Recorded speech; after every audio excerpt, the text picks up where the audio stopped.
Okay, well, we'll just go ahead and get started. I know people are starting to kind of roll in. We are recording this and we will post it later on our website. But welcome to the Hydrogen Energy Seminar Series, which is a collaboration between the University of Wyoming and Cardiff University. We have started this monthly webinar series just as a platform to provide a place for our institutions to kind of talk about the projects that we have ongoing and to discuss the sort of research and hopefully forge some great collaborations moving forward. We started our first one last month with Eugene Holubniak and Mesam Kadran, kind of giving an overview of our two respective centers. And from here on out, we're going to be featuring one faculty or staff researcher from each institution will be switching up. So I am happy to introduce this month's presentation, Dr. Fred McLaughlin from the University of Wyoming. He is the director for the Center of Economic Geology Research here in the School of Energy Resources. He's a licensed professional geologist and has spent the majority of his career evaluating the geologic and economic resources of the Rocky Mountain region. In his early career, Dr. McLaughlin has focused on field evaluation and developmental geology, primarily associated with energy and economic geology. And for the better part of the last 10 years, his career in research has focused primarily on commercial scale CCUS projects, mainly in Wyoming. He is the PI on three major carbon safe projects here in Wyoming, and we're also looking for ways that we can pair this emerging technology with the hydrogen industry. So welcome, Dr. McLaughlin. Before I pass it over to you, I'm just going to give you a little bit of housekeeping. We don't have the chat enabled on the webinar, and so you won't be able to ask questions, but the Q&A is enabled, so please feel free to submit questions throughout the presentation. Dr. McLaughlin's going to speak for about 40 minutes, and then we'll open it up to Q&A at the end. So submit your questions, and I'll pass it over to you. Well, thank you, Christine. And yes, definitely submit questions. I was hoping this would be a little more back and forth, honestly, because that's far more entertaining and also, I think, worthwhile. But I'm happy to present our research here today and some of the thoughts we've been having on ways to use CCUS to advance the hydrogen industry. So as Christine mentioned, Wyoming, the University of Wyoming has a long-standing background on CCUS research. And we are at the point now where we're starting to see commercial activities.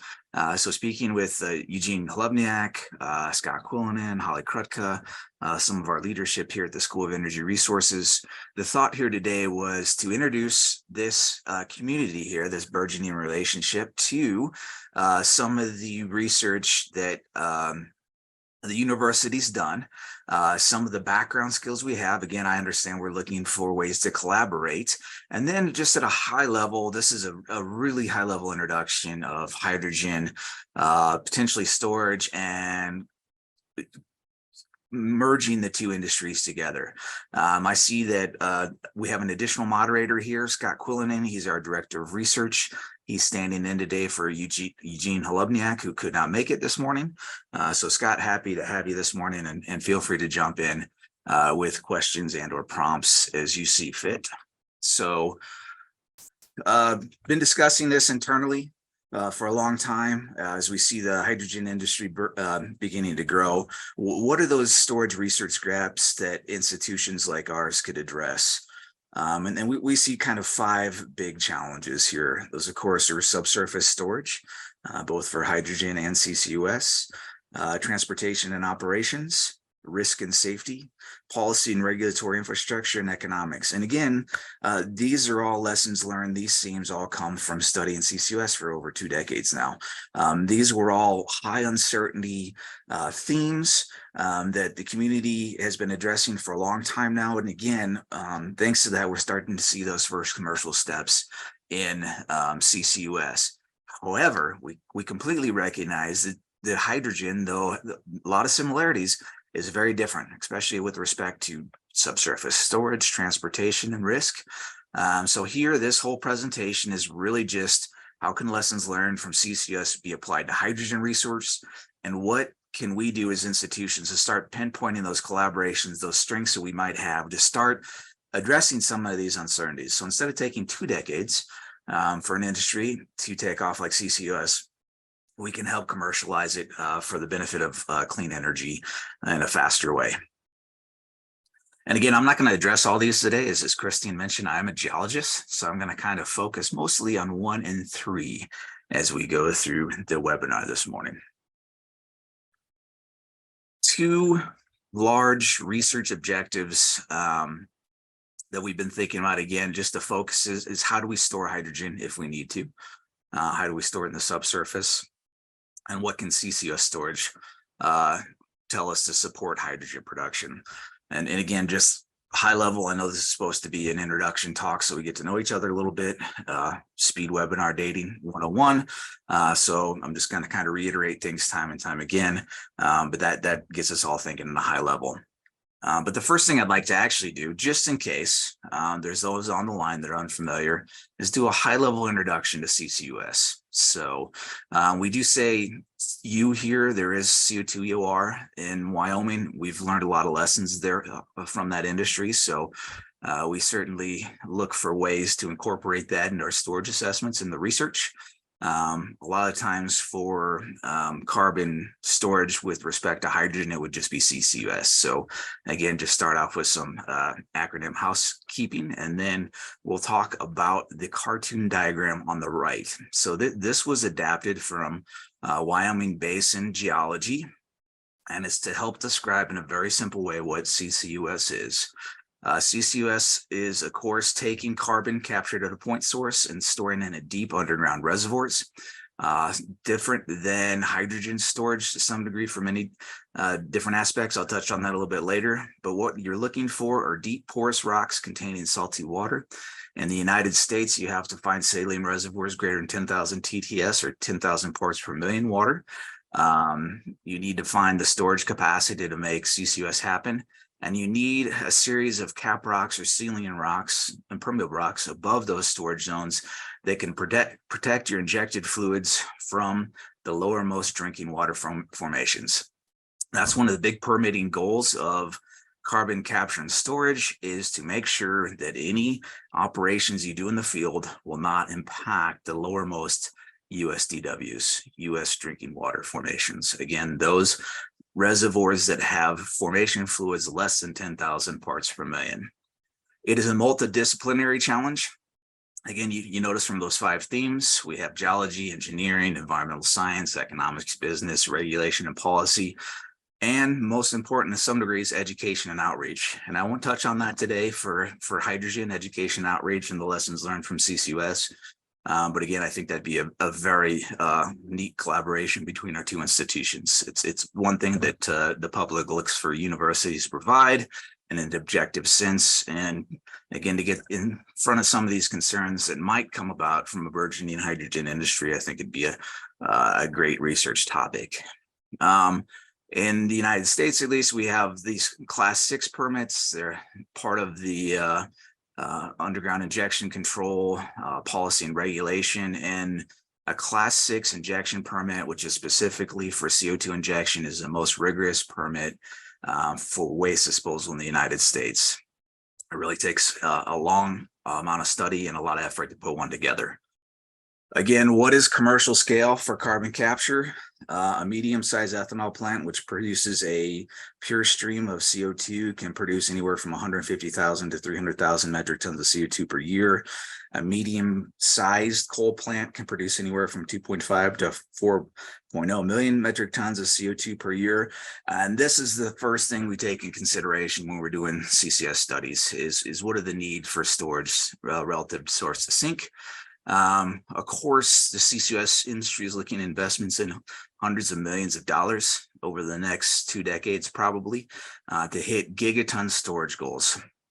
This will be a little different likely than hydrogen storage, but CCUS supporting hydrogen production will likely fall within those constraints. Again, starting at a high level, just for the group, lessons learned: there is commercial gas storage all over the United States, largely natural gas, for heating and power. So this is a diagram showing, or this is a map showing quite simply where those facilities are located and the different types of reservoirs associated with those storage facilities. And those are usually depleted fields. So these are old oil and gas fields that can now store gas, aquifers that previously didn't hold gas, or salt domes, which are one of the most robust storage type formations, just in terms of their sealing capacity. And I show this here, these two, one's a graph, and of course, one's a table. We think that this is going to be more similar to hydrogen storage. We think there's going to be a seasonal effect here as you produce hydrogen and you need hydrogen. So again, the graph on the right shows just the total amount in the United States that's stored annually and the fluctuation relative to seasonal need.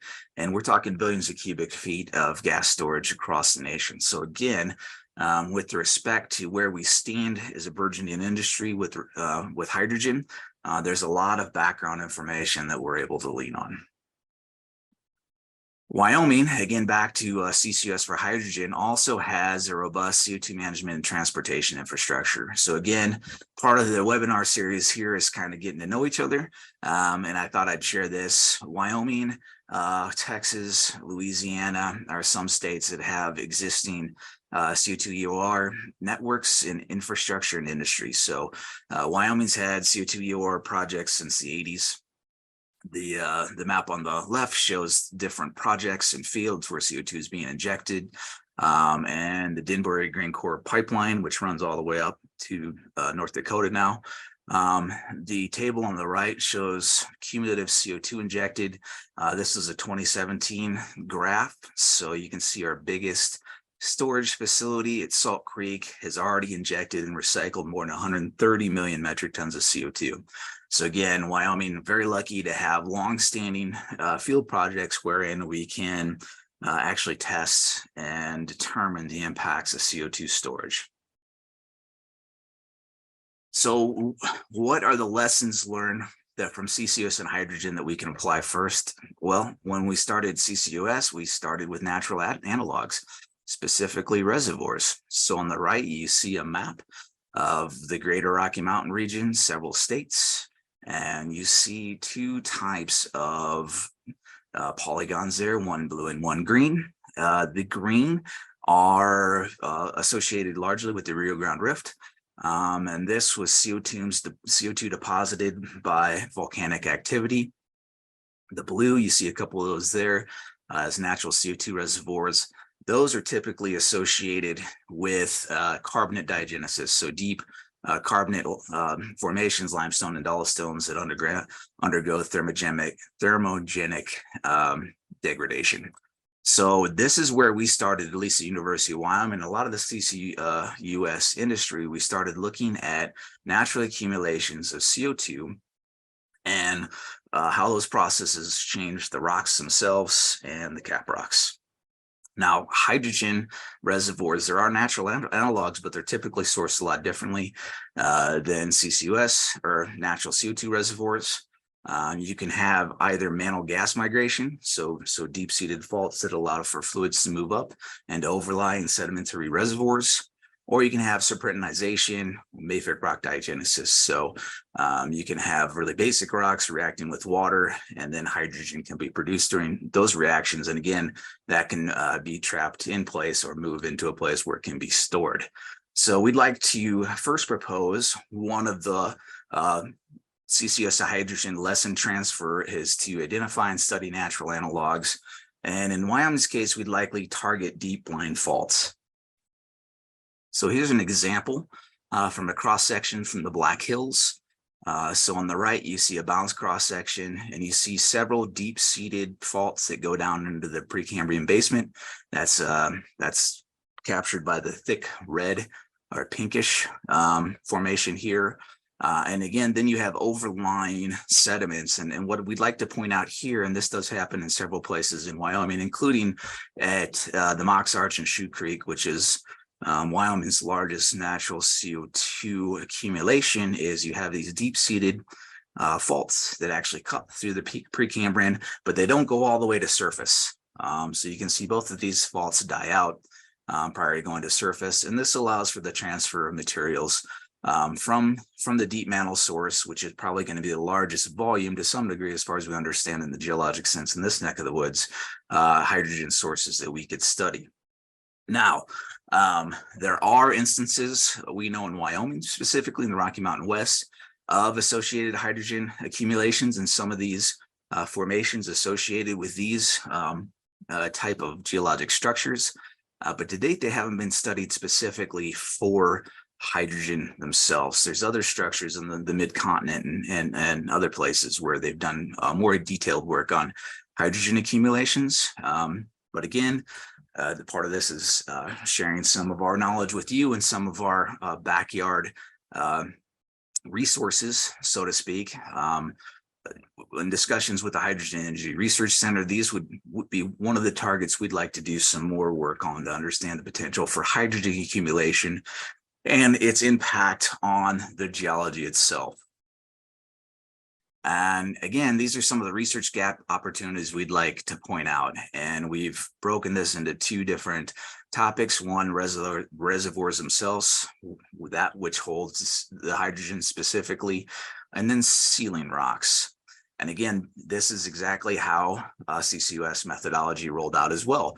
Unlike oil and gas, which is typically only focused on item number one, reservoirs, the seals for CCUS and hydrogen are going to be just as important as the reservoirs. If you can't keep it contained, you can't build a project in that region. So all the methodologies we have for those are just as important both ways. It's one of the lessons transfers that we can certainly delve into as a research institution. So some of the topics below: reservoirs that need desperate study for hydrogen specifically, responses in subsurface fluid flow, mineral interactions. Hydrogen can be reactive in certain instances in the subsurface. Loss to formation is a big one. We do a lot of studies on that on CO2 EOR specifically. You put CO2 underground and you try to move it through, and some of it just goes into formation and you can never get it back. That's a good thing for long-term storage, but it's going to be a challenge for hydrogen commercial industries, specifically if you're going to just store for a short period of time. And also, one of the big things that we need to determine is the geomechanical impacts of putting new fluids in the ground relative to the reservoir. With respect to sealing rock, there's still a lot of argument on what may or may not hold hydrogen. Of course, it's a lot smaller molecule than CO2. We're familiar that in England, I think they are doing some dissolution of salt to then store hydrogen. Wyoming has some evaporite deposits close to surface, specifically Trona. That'd be a neat study point in this in the near term, in the short term. There's still a lot of need to do research specifically to understand holding capacity and processes that might impact sealing rock. Again, we know that hydrogen is going to have a lot harder time being held by geologic strata. Mineral interactions, again, even with the seals, we think that's very important. And does hydrogen impact the geomechanical properties of a seal itself? And we recognize that there's numerous challenges to address these research gaps, even with laboratory standardization. We spent some time here at the School of Energy Resources trying to adapt some of our subsurface fluid flow laboratory equipment for hydrogen. And it's just a whole different challenge with respect to the type of O-rings you need to use, for instance, and safety and risk. So it's an explosive gas in the wrong conditions. So setting up a laboratory to test some of the impacts on reservoirs and seals is another thing that we'd like to potentially explore in the near future. So moving on to one of our big themes for CCUS transfer, of course, risk and safety.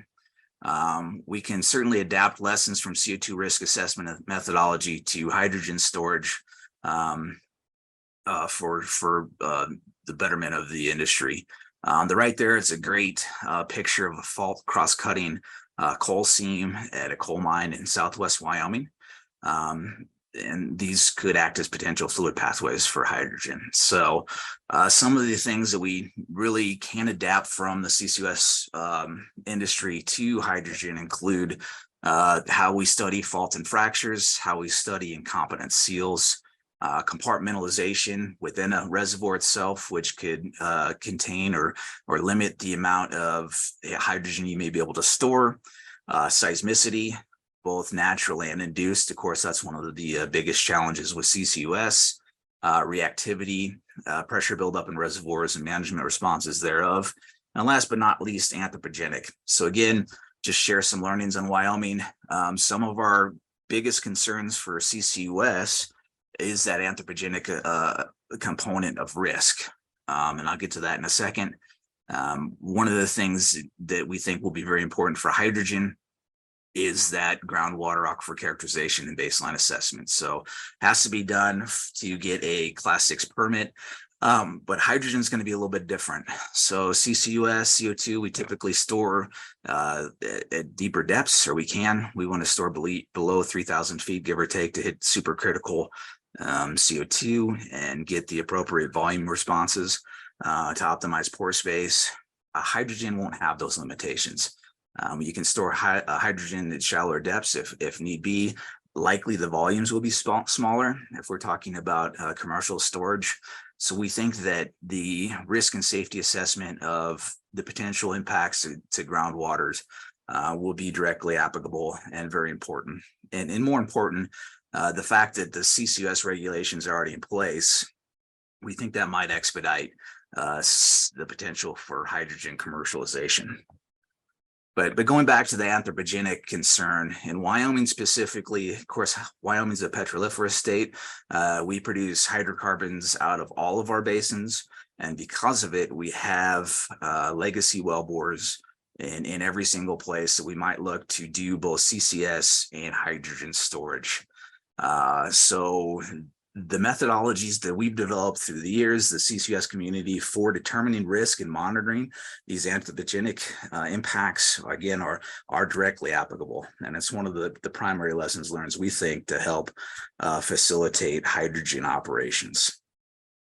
And again, the map on the right is from a CCUS storage facility that we investigated in southwest Wyoming.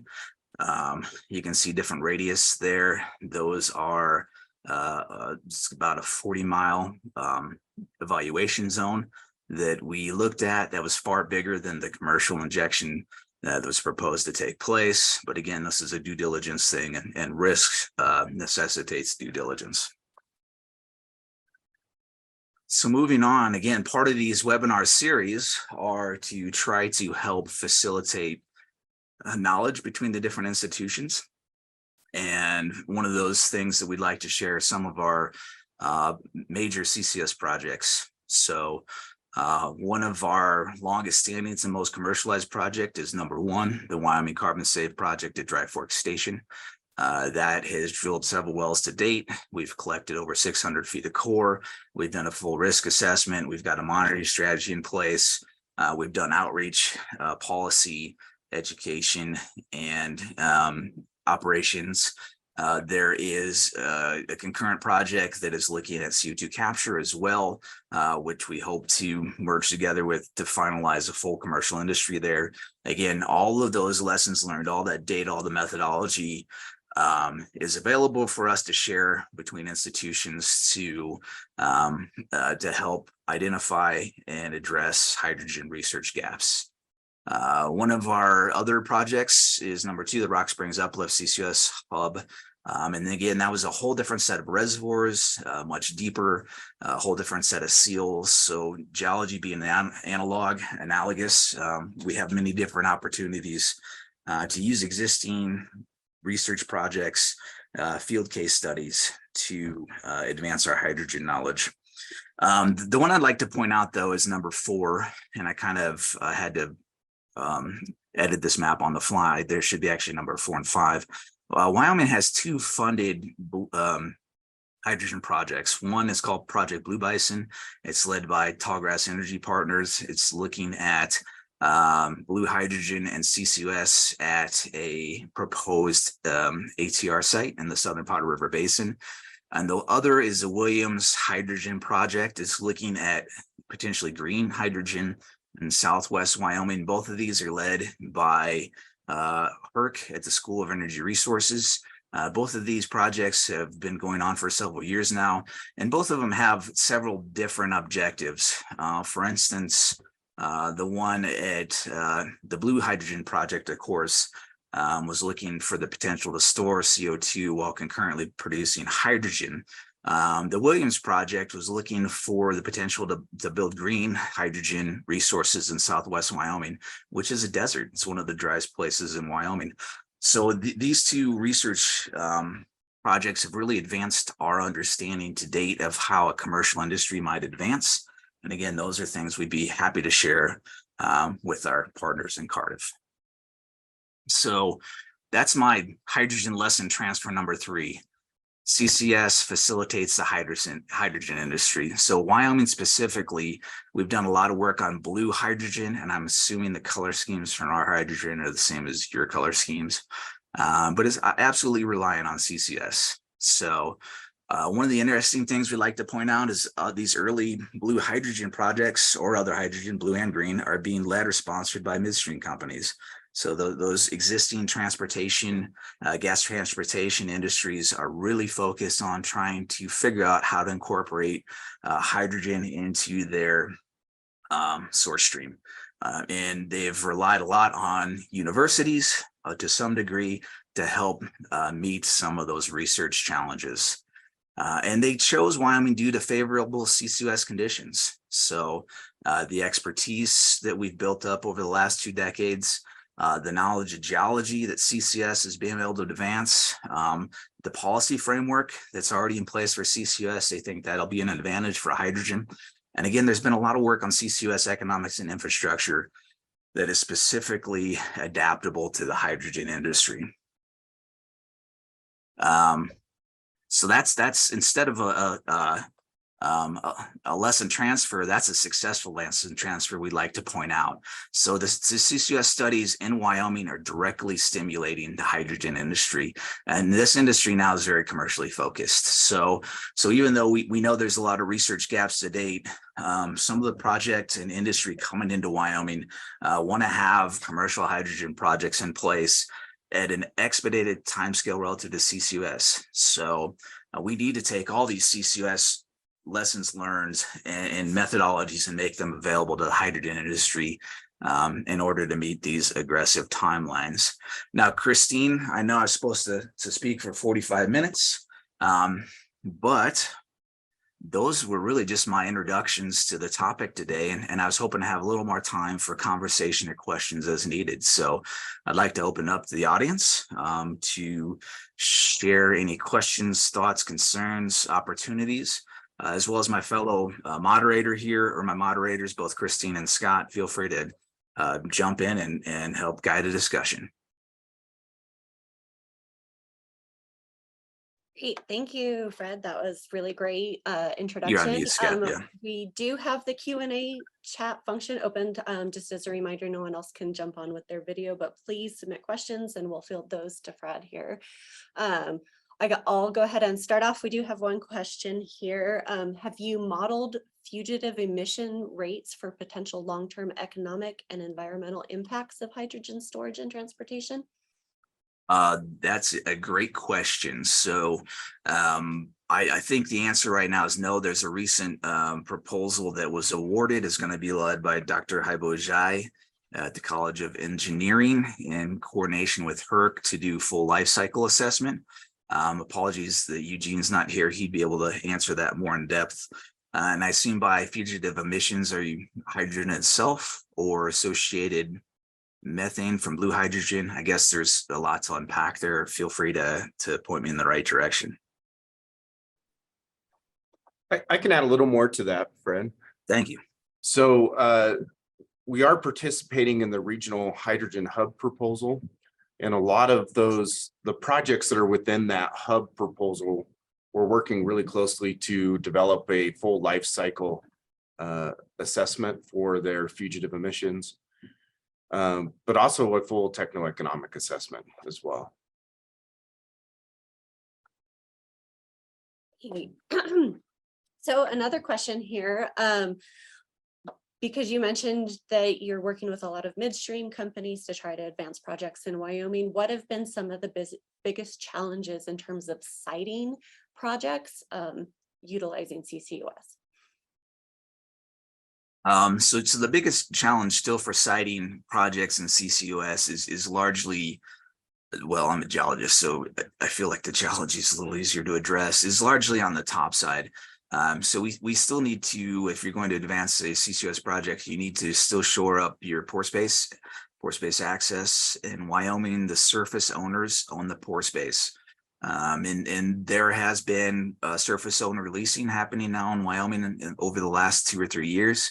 But it's still a new topic, and unlike mineral leasing, which is really well understood by a lot of Wyoming property owners, this is a new focus area. So again, I'll give a tip of the cap to some of my colleagues here at University of Wyoming, Tara Rigetti and Chris Koski, both in the law school and here at SER. They're both studying these pore space issues. So in terms of the siting of the projects themselves, that's been a big holdup. The other one, not big holdup, but that's currently one of the challenges for sure, if you're going to do CCS as well.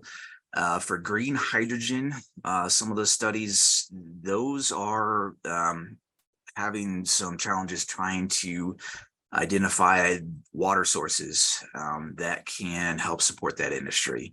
So a lot of Wyoming's surface water is already allocated. We're a headwater state that feeds, the big cities to the west, Los Angeles, Las Vegas, and there's not a lot of extra water on the surface. So HERC and SER has been doing studies on trying to utilize wastewater in Wyoming, specifically produced water from oil and gas, to try to provide a water resource for the green hydrogen industry.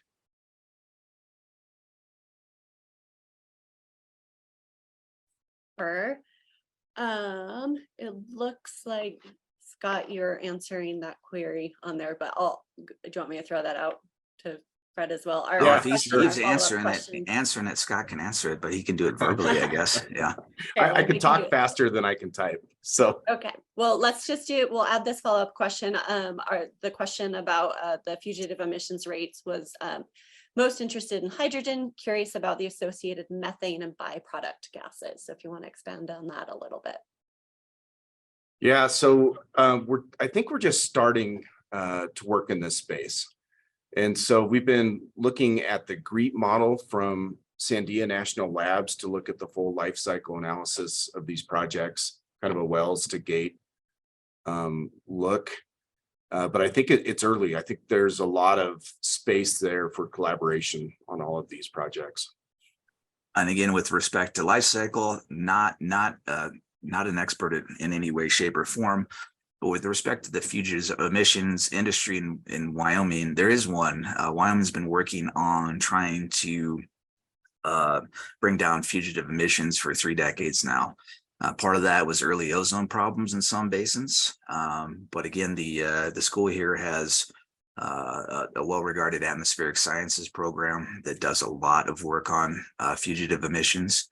There's several different pipeline companies here, for instance, that are trying to utilize new technologies to bring those down in real time. So I think that'd be a much supported and well-respected research topic to bring to the table. And of course, commercial projects are looking for the clean hydrogen production tax credit, which you do have to have I think it's 3 kilograms of CO2 equivalent per kilogram of hydrogen. Don't quote me on that. So really understanding the full life cycle analysis is really important. Well, Christine, I'm not really paying attention to questions or chat coming in. I know you're monitoring that, but I've got a question if we've got an active audience. did this presentation help you identify any potential opportunities in Wyoming that we may be able to collaborate on? They're not going to be able to answer. I guess they could put it in as a question. Oh, that's Their answer. If you okay. have a answer to his question, type it in as a question and we can Sure. answer live for you. So sorry, we have that disabled. Understand. So, but hopefully we've got people thinking about ways that we can kind of pair. So Fred, I have a question for you. Okay. So we're really starting to think about the potential for storing hydrogen underground. Mm-hmm. If you had to give kind of the top 3 big topic areas of research that would advance that idea, what would those be? So again, kind of going back to some previous slides, can you store it and get it back out at a high top? I guess that's a high topic level. There's a lot to unpack there. But of course, you're paying a lot to make your hydrogen, right? So we don't know really to date. We know that the subsurface can store hydrogen, but can you get it back out when you need it? And can you get as much out as you put in? So I think the economics are a really big piece. So the subsurface storage, where you can do it, it's going to be really limited. Does that fit into a build out of a potential industry? That's going to limit it. And last but not least, the economics of all of it is going to limit it. So back to our lessons we learned from CCUS, to some degree, that's how that industry evolved as well. Those 3 biggies. Good question. And in interesting things here, I'm not quite for sure on some of the regulatory policy needs for hydrogen. I think that's kind of early in terms of inception. I know the commercial ability to produce it is to some degree largely off the shelf. So of course they produce hydrogen in many places, maybe just not in the volumes we're talking about for a fully expanded commercial industry.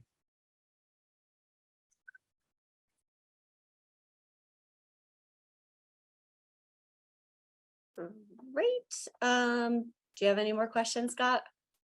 Looks like we're tapped out on this side. No, I don't have any for you, Fred. I think you're close to being off the hook unless we get one in the chat. Oh, that's good. Sorry. Okay. Well, I appreciate you taking the first webinar after a long holiday weekend here in the US at 8 a.m. So thank you, Fred.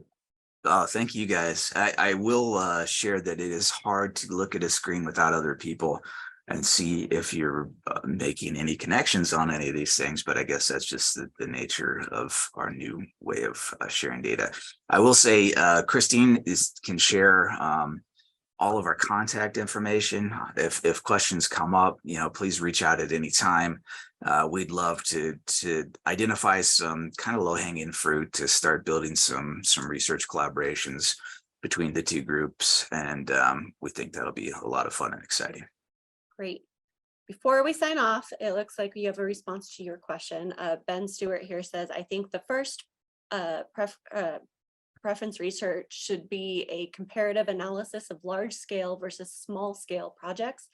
I think there will be a huge difference in the efficiency of resource and capital allocations.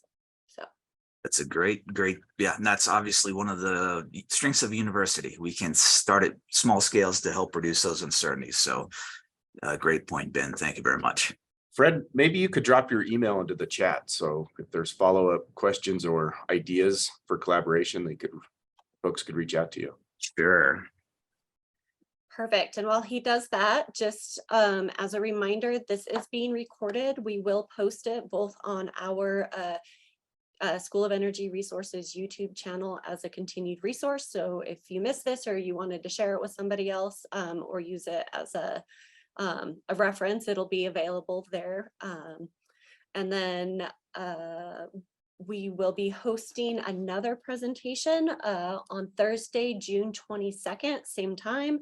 We'll send out the link in advance as well. The next presentation is going to feature Professor Augustin Valera Medina, who is a co-director of the Net Zero Innovation Institute at Cardiff University.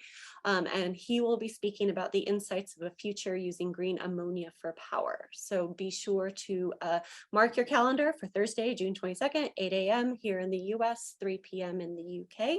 And hopefully we can get some excellent information on green ammonia. So. Thanks, Christine. One last thought for the group: dust off your old CCS studies. It'll help the hydrogen advance in your neck of the woods. Certainly helping in ours. Great. All right, without further ado, I think we'll end a little bit early, but thank you so much for your excellent presentation, and we look forward to being in touch with everyone else soon.